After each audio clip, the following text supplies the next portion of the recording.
Hey, how's it going? I want to show you guys my float tank setup. Give people ideas of how easy it is to build your own float tank. Finding the room and place to put it's the hard part, but I'm just going to show you what parts I used. We have a pond liner. We got water. I put it at an angle. You can't really tell.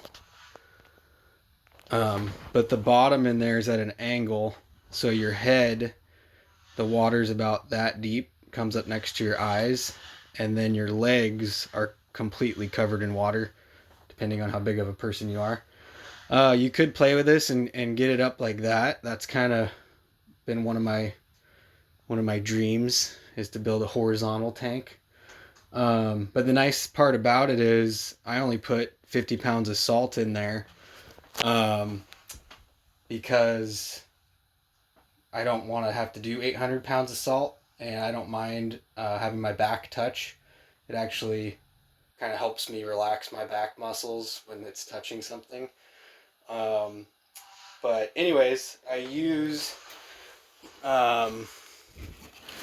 the water bed heaters, the Thermal Guardian Quantum brand. They seem to work pretty good.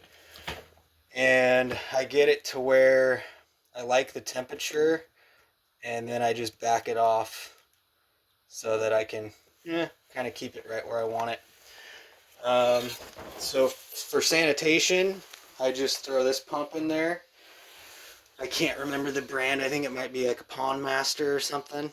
And then run it through a water filter with like I think it's a 1 micron filter, maybe it's a 5 micron filter.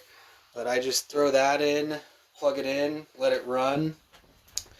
And then once a week or so, I take a little glass of chlorine dioxide, and that is an excellent oxidizer, and it's also, once it dissipates, it's completely non-toxic. That can be used for all sorts of stuff, and I'll have another video about how to make that on my Rumble channel. MaxtotheMax is my Rumble channel, so look there for more videos. And is there anything else? Lid is made out of wall styrofoam. I just have it hinged a little bit. When I float, I like to shut this and leave like a shoe on the edge. That way I'm getting fresh air, but it kind of keeps the air environment more where I want it.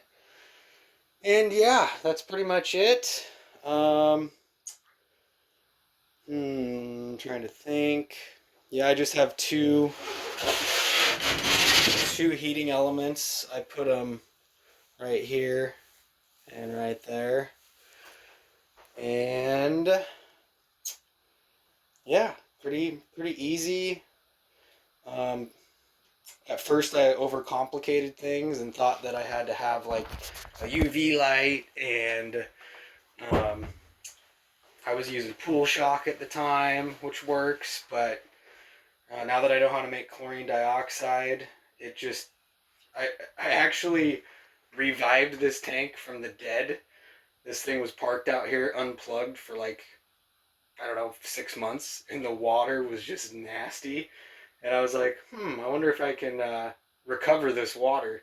So I actually threw the pump in, filtered it, scrubbed the walls, got all the gunk to go in through the filter, and then I shocked it with a ton of chlorine dioxide. And then I think it was the next day I actually floated in it, and it still had kind of a chlorine dioxide smell. So I was like, oh, you're not supposed to breathe that stuff, so that's not ideal. But anyways, it worked.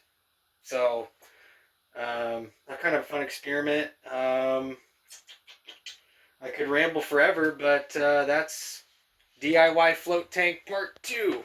So you guys have a good day.